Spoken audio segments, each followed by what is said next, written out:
Good morning, and thank you for joining us in this media briefing on the presidential election in Brazil.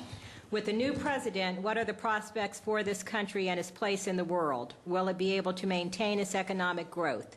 These are some of the issues that will be addressed very briefly by two presenters this morning. And after they each speak, we'll have the remainder of the time to allow for questions and answers.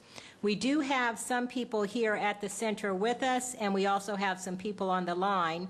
So when it's time for the question and answer session, we just ask that you please identify yourself and allow time for the answer before we do a follow-on. Excuse me, I'm going to briefly introduce our two speakers this morning. The first is Paulo Sotero, who is the director of our Woodrow Wilson Center Brazil Institute. He's been with the center since 2006, and prior to that, Paulo was a Washington correspondent for Estado de São Paulo, a leading Brazilian daily newspaper. We also have with us Ricardo Mendez, who is currently managing partner of Prospectiva Consulting, and he formerly was trade policy analyst at the Federation of Industries of the state of São Paulo. And with that, I'm going to turn it over to Paulo Sotero, who will speak for a few minutes, followed by our other speaker. Yeah, good morning to you all. Just to give a bit of context, this is the sixth general election in Brazil since reinstatement of democracy in 1985. It's very significant. It's very big. We are going to elect on October the 3rd, a Sunday, always a Sunday, elections in Brazil. We are going to elect the president, the vice president, governors of 27 states and the federal district of Brasilia, 513 congressmen, 54 senators, which is 2/3 of the Brazilian Senate, and the delegates to all 27 state assemblies or state assembly or the state assembly in the district of federal district of Brasilia. So it's major. The campaign has really been going on for quite a while, but it really started on August 17th when the candidates had access to free TV time. It's allocated according to the strength of the coalition that supports each candidate. So we have on the presidential campaign, when the presidential race, we have 12 candidates. Of them, only 3 are of any significance. They are Dilma Rousseff, the former chief of staff to President Lula, former minister of Mines and Energy, originally from the state of Minas Gerais, but politically she comes actually from Rio Grande do Sul, the southernmost state of Brazil. The other candidate is José Serra, former governor of São Paulo, former mayor of São Paulo, former senator from São Paulo, former minister of planning and health, former congressman, really a very experienced politician in Brazil. He is running, this is the second time he runs for the presidency. He lost to President Lula in 2002. And we have also Marina Silva, former Minister of the Environment for President Lula, and one a founding member of the Workers' Party. She is now, she switched parties and is now a leading member and the candidate, the presidential candidate of the Brazilian Green Party. Where we stand now, the polls suggest that Dilma Rousseff will be the next president. There is only one slight doubt about if it will happen on October the 3rd. She is very close, or maybe is already in a position to wrap things up in the first round of elections. In Brazil, in order to be elected president, you have to have 50% of the valid votes plus 1. Dilma may get that in the first round. There was a flurry of scandals involving misuse of the Brazilian equivalent of the IRS, misuse of information coming from there, and more recently something that involved in alleged wrongdoing, influence peddling, involving Dilma Rousseff's successor's chief of staff. This person has already resigned the presidency, but all the scandals doesn't seem, they don't have much political traction.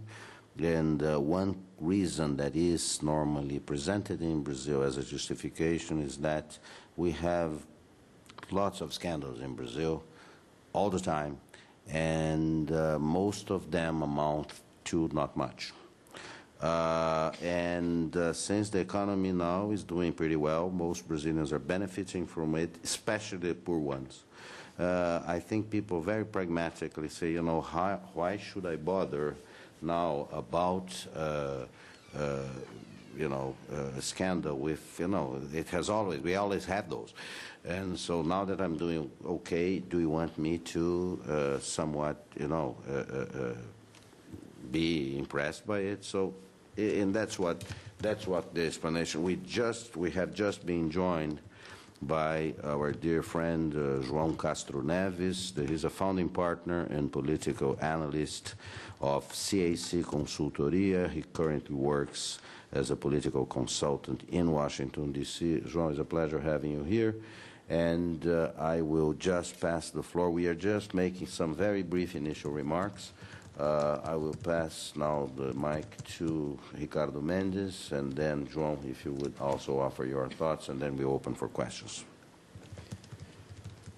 Okay, well, good morning, everyone. I'll just make very few comments to add what this Paulo's introduction. Basically, we have the polls showing that the election has been defined.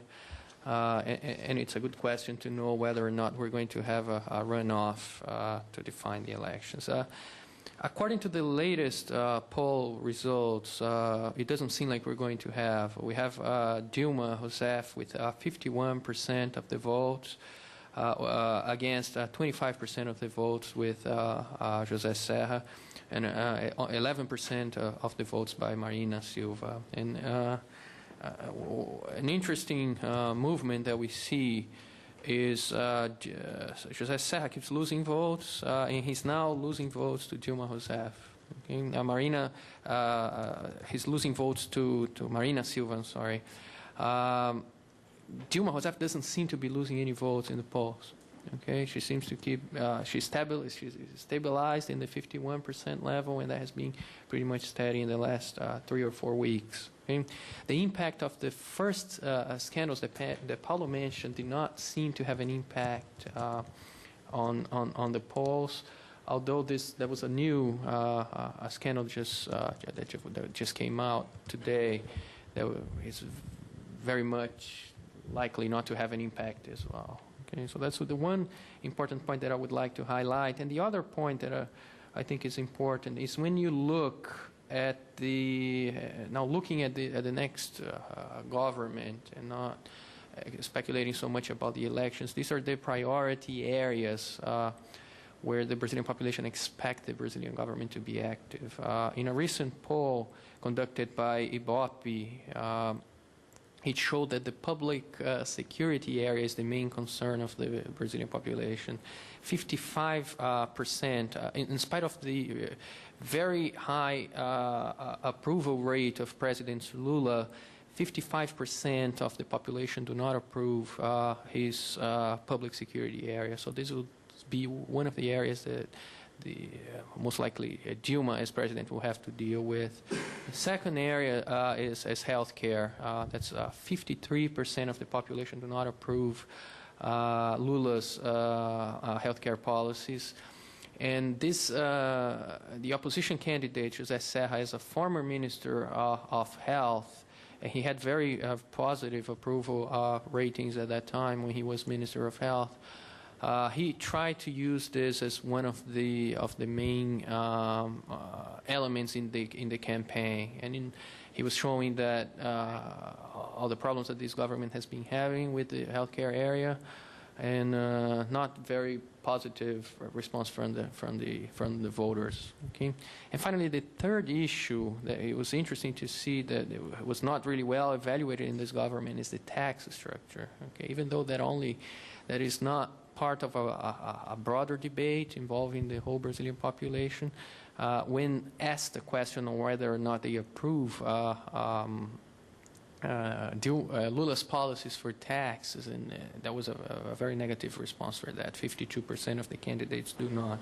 Okay?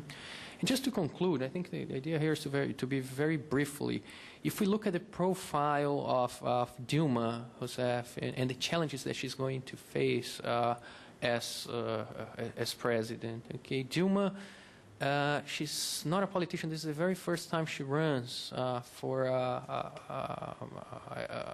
post, for an electoral office. Her political career was built on technical and management capacity. Okay, she comes originally from the natural resources area. She also had some experience in the energy sector.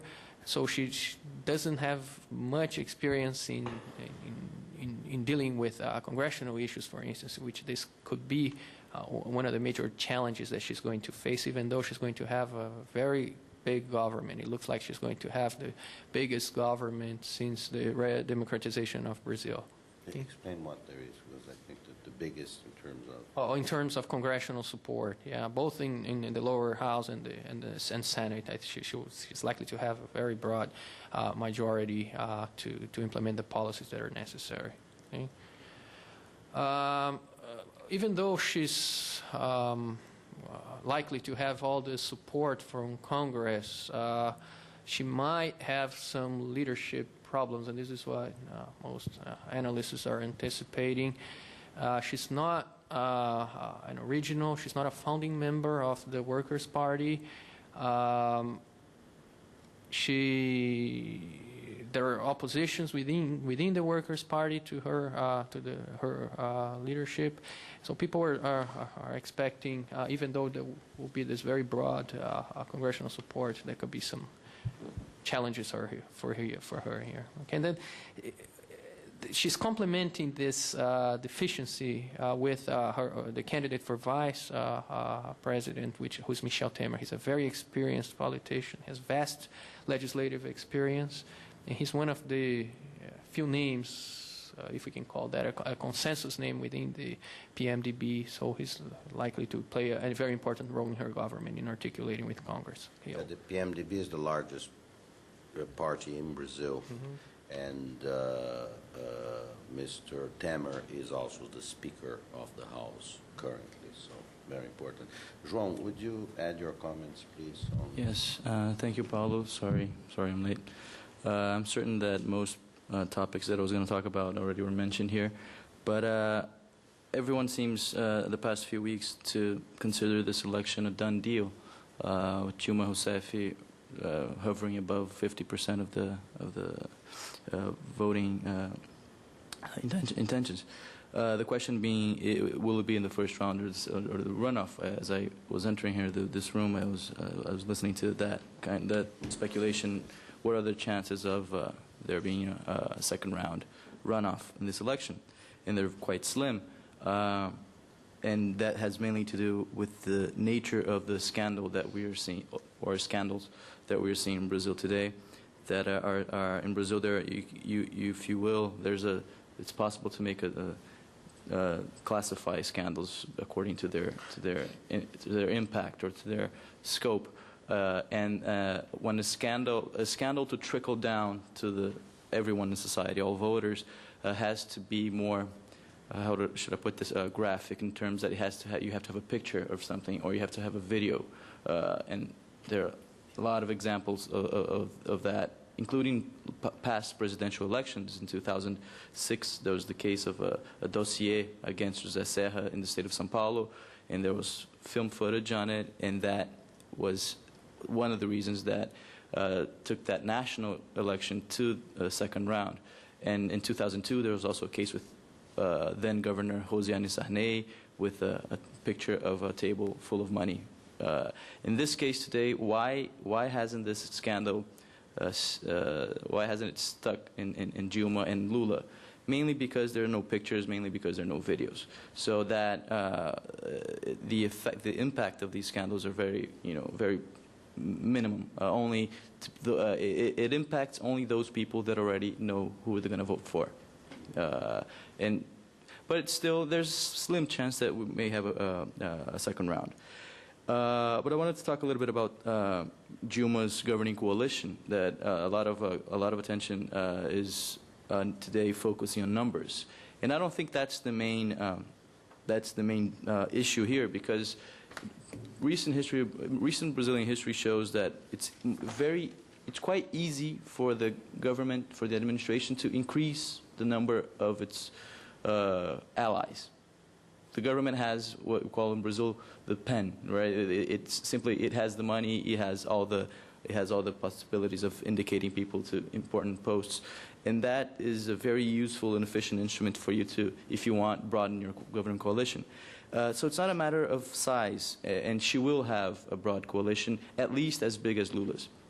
The matter is of efficiency, and that was where the problem lies, because we see today that Dilma, to maintain the same stability of the governing coalition today, she'll have to maintain the same cabinet design that Lula created, 30-plus cabinet ministers, and also have to even out balances between the largest parties in the governing coalition, namely the PMDB and the PT. And she'll have a good news on that front, because for PT is very likely to balance balanced out a little bit with PMDB of who's the largest party in the coalition, and that will, of course, have an impact in her administration. Although we're not sure that if a larger PT will be used for or not, because PT was very well known to have, inside divisions, factions, and Lula was very brilliant to control that. So mainly, I think that's the main issue that I just wanted to point out, that the size of the coalition. And just before we open, just one thing that obviously another factor is that the opposition, the main opposition candidate, ran a surprisingly ineffective campaign. Yeah. It was quite bad. For instance, now even I think there is in today's FT piece quoting President Fernando Henrique Cardoso about the fact that actually the electorate does not make any difference between the candidates, and therefore, if you're doing well, why not stay with what you have, which is Dilma. And so that is also quite surprising, and is indeed a factor, because Mr. Serra is running way below his potential, his known electoral base. Now, what we'd like to do is open it up for questions, and what I would like to do is to first have a question from someone here at the center, and then the next question would be someone on the line. So we'll start with someone here at the center. Who wants to go first? Okay. Please identify yourself. I'm Raisa Camargo, Hispanic Link News Service. I just want to know specifically with what are some of the challenges Brazil, the next government will face in defining Brazil's role in South America, and how will it incorporate political and economic engagement as with other Latin American countries? If you can, someone can. Would you? Yeah. Well, the issue of South America is very interesting for Brazil, because if you know, the integration process of regional integration has been going on for the past 2 decades, but for the past decade or so, it has somewhat of stuck in terms of trade, in terms of institutional development, and Lula has brilliantly dealt with this problem by the way he deals with any problems. He knows how to get different people together and basically not solve the problem per se, but basically, live in somewhat of a continuity and baffle and try to not give permanent solutions to Brazil's foreign policy problems, mainly in Mercosul, For example, the trade disputes with Argentina, they're the same today than they were 10 years ago. And I think that's a situation that will have to be dealt with. And José Serra, for example, the opposition candidate, has already mentioned, not him directly, but people related to him, has already mentioned the possibility of doing a step backwards in Mercosur. Mercosur today is a customs union, planning to become a market, a common market. And there are talks already for the first time in Brazilian history, recent history, to forget that idea of Mercosur as this big political project and making only a free trade agreement. Very pragmatic, very, business as usual kind of a deal. And that, for the first time, that has been talked about even by former diplomats, people who were responsible by creating Mercosur and regional integration in general. And I think that sooner or later that problem will have to be dealt with.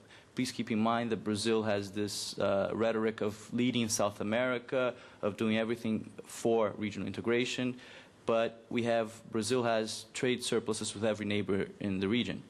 So that's not the whole reason, but that fuels satisfaction in neighboring countries that want more. Paraguay wants more on the Itaipu Dam Treaty. Uruguay wants to deal alone with the United States. Argentina wants exceptions, and so forth. So that will be a main deal for Brazilian diplomacy sooner or later. There's a bomb waiting to explode. Just a very quick comment. I think it will. Everyone's expecting Dilma's leadership in terms of foreign policy to be much smaller than Lula's. So everything will really depend on the profile of her advisor for foreign policy. Some speculations that Marco Aurelio Garcia could continue to be this advisor, and also who the Minister of Foreign Relations is going to be.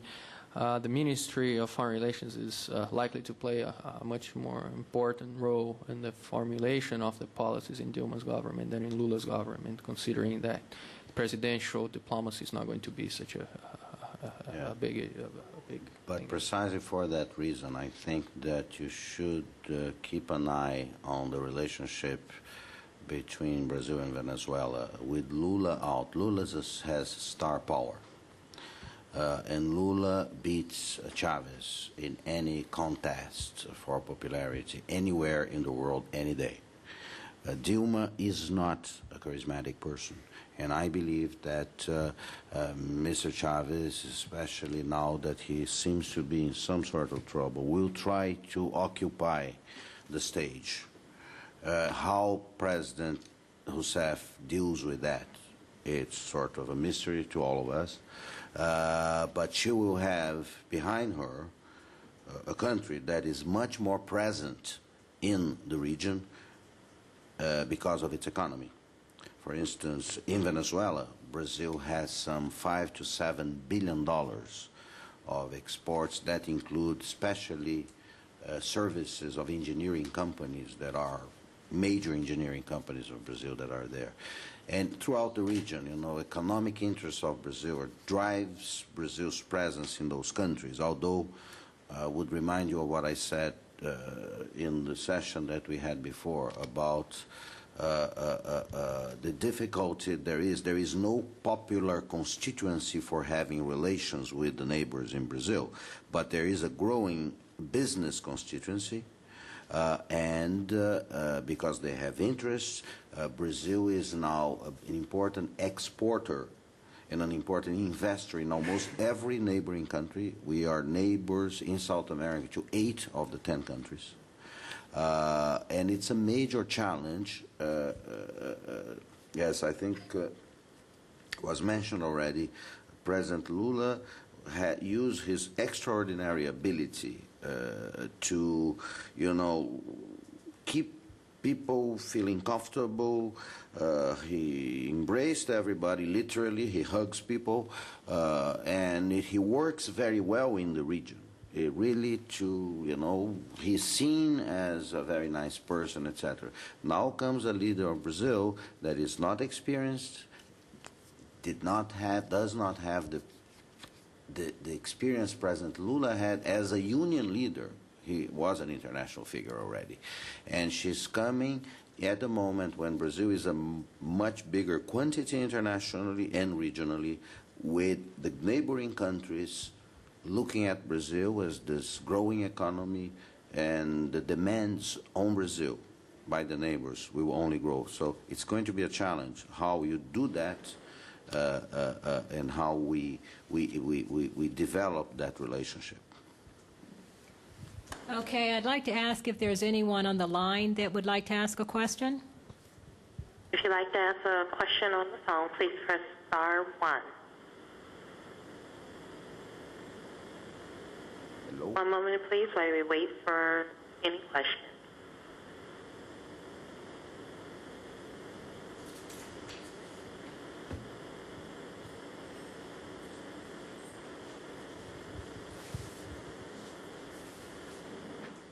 Oh, okay, with there not being any questions, is anyone still on the line, operator? Can you let us know that? Because we'll... Yes. Okay. Yes, we still have a few participants. Okay, well, we'll continue with the question here in the room. Yes, to you. Luis. And please identify yourself. I'm Luis Alonso Urepi. Okay, would you like for me to open the lines? No, we have, yes, so that they can hear, yes. Okay, the participant lines are open. Okay. So given this lack of charisma and experience from the main candidate, the favorite, but still at the same time Brazil will keep growing, and you mentioned earlier that would be the global GDP 3.3% in 10 years, you said? 2.3%. 2.3. So what would be the worst scenario for a country that's going to keep growing at this rate, but with a new leader with no charisma, no... Well, there is first, I think it's important to understand one thing about Brazil's current success. Yes, it's associated and reinforced very much by the president's popularity, but the basis of everything is economic. Brazil is the economic growth that drives Lula's popularity. Take away economic growth in Brazil, and Lula becomes quite rapidly an unpopular leader in Brazil. Brazilians are very practical in that sense. So Dilma Rousseff will actually confront a new set of challenges. For instance, one of them in the external sector accounts in Brazil, where you can already see deficits accumulating, and we'll have to keep increasing our exports in order to, and attracting foreign investment in Brazil. We have been successful at doing that. I think Brazil has been the second recipient of foreign investment, foreign direct investment among the emerging nations, China obviously being the first. But we have to keep doing that, and in this morning news, there are editorials calling it sort of a yellow light about next year. There is not, I'm not talking about a crisis, but it's a challenge, because you have to keep doing that, and there is a discussion in Brazil, even in the inner circle of Dilma Rousseff, about the need to make or not a fiscal adjustment. The current expenditures of the government of Brazil and of at the federal level has been increasing consistently for almost 20 years. It's not a problem. Our public deficit now is about 42% of GDP, but we know, and people such as Luciano Coutinho, economist, head of the BNDES, the Brazilian National Bank of Development, likely to be Dilma Rousseff's Minister of Finance, has been saying, and said it here not long ago, that the objective is to reduce that deficit, the public deficit, from 42% to 30%. And why he's saying that? He's saying that because he knows that Brazil needs to increase the rate of savings in the economy. In the last 10 years, the average has been 17%. We know that we need to go to 22, 23% because that is the situation that will not only provide for the space for the central bank to reduce interest rates that are historically high in Brazil, but also to invest in infrastructure that we desperately need in Brazil. So, you know, the challenges are real. Dilma has, in that sense, one advantage vis-a-vis Lula. She understands the details of this. Lula was a president much like in the mode of Ronald Reagan. He is the big picture guy, and you have people, you know, he delegated to other people to manage the government. Dilma has a much more clear view of this, but in the coalition, as they were mentioning, you know, in the government coalition, you have to manage this, and there will be demands on her, on who gets what, how much money, how you spend public money. Those are diverse coalitions. Former President Cardoso used to describe this exercise of managing this as, you know, you have to kill a lion a day, because it is very difficult. It's very heterogeneous. Don't go for ideology on this. The guy who is the sort of leftist and the evangelical are in the same coalition. In the American context, you get, I don't know, Sarah Palin and Ralph Nader may be in the same area negotiating. So it takes a lot of political skill. And I don't know if you want to add something. Just more in the political dimension. That you asked me what's the risk? What are the risks that Brazil's emergence may face without Lula's leadership or Lula's international popularity? And I think it is. Brazil's emergence is based on material resources, on economy, basically. But the question is, how does this translate into political clout? And Lula's popularity, despite, you know, and charisma, shields him from harsh criticisms. He has a photo op with Obama one day, and he may talk to Ahmadinejad the next. And also that popularity kind of protects Brazil's diplomacy itself, with not having to clearly stand or pick sides on very controversial issues. And that's very traditional in Brazilian diplomacy, not even before Lula. Brazil abstains quite often in the Security Council or in the Human Rights Council, etc. And but without Lula's popularity there, it will be much more difficult for you to play that neutral stance, not picking sides and being criticized by it. And the question is, will Dilma be able to fend off those criticisms without, as Lula has been doing inside and outside Brazil brilliantly, because of, you know, his expertise and his popularity, and that's the question. And will she be able to not only meet with Ahmadinejad or Castro, but, you know, is this emergence in the political sense sustainable with a not so popular president? And that's the question that will have to be addressed. I think that there will be risks, and she'll find very useful to stand in Lula's shadow for a few months. And after that, but in Brazil's political history, we've known that political loyalty between the creator and its creature doesn't last very long. So the honeymoon might be short. Okay, we have another question in the room. Yes. Please identify yourself. Anne Daguerre, public policy scholar next year. I have a question. I would like to come back to the comparison between Chavez and Lula. And given the importance of personalized populism in Latin America, who do you think could do better than Dilma to eclipse Chavez on the stage? Who could have been a better choice than Dilma? The thing is that the problem here is that the two top candidates shared the same temperament. You know, they're not charismatic. Actually, you could have, if you take some statements that Mr. Serra has made regarding Chavez and regarding Evo Morales, actually his election could create a series of problems for Brazil, because we are very good in part because we avoid taking too many risks, as was mentioned, in part because we see the relationship with the neighbors as a relationship that is, by definition, positive. We are the big guy there, but we try not to say that too loud, okay? Not to make people uncomfortable. And who takes the other candidate? Serra who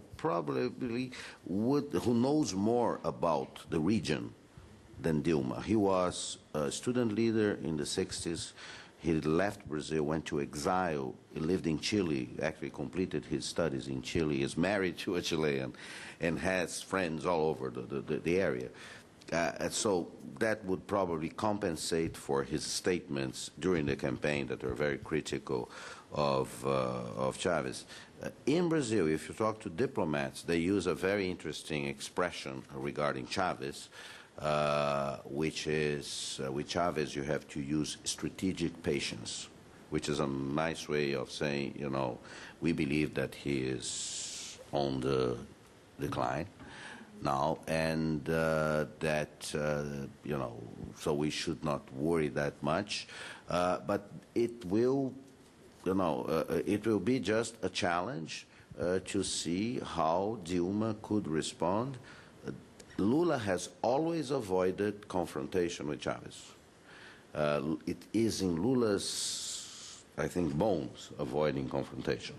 Dilma Rousseff is not known as Serra.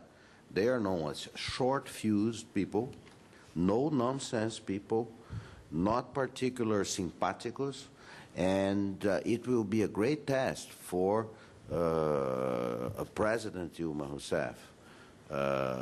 The first time, you know, Hugo Chavez says or does something that is not particularly seen with favor in Brasilia. So this is one of the big questions right now. I don't know if you guys would like to add. Well, I think Chavez, I mean, there will be tensions for sure, but I think Chavez knows his way around as well. When Fernando Henrique Cardoso was president, he was very friendly to Fernando Henrique Cardoso, even too friendly in some occasions, visiting Brasilia and praising Cardoso's presidency. So Chavez has lots of vulnerabilities in Venezuela, and his rhetoric is a function of the oil price, basically. Mm-hmm. Actually, he used to visit Brasilia uninvited. Yeah. He would come. Operator, could you check to see if if anyone on the line has questions? We'll open it up for a couple minutes. Yes, once again, if you'd like to ask a question, please press star 1.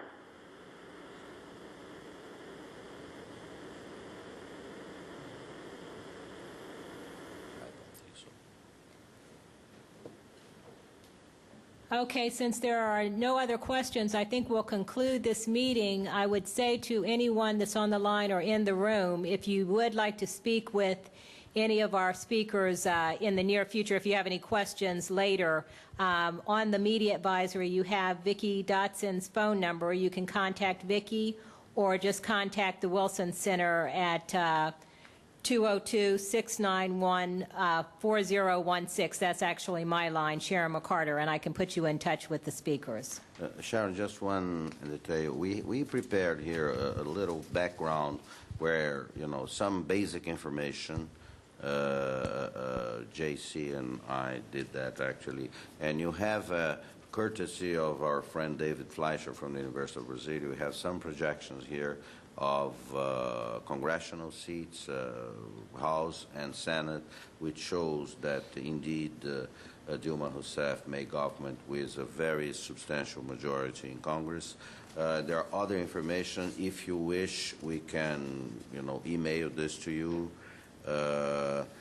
Finally, on October 4th, the day after the election at 3 p.m., we are going to have a group of analysts here talking about the outcome and starting to sort of imagine the post-Lula era. Okay? Okay, thank you very much. That concludes the meeting. Thank you.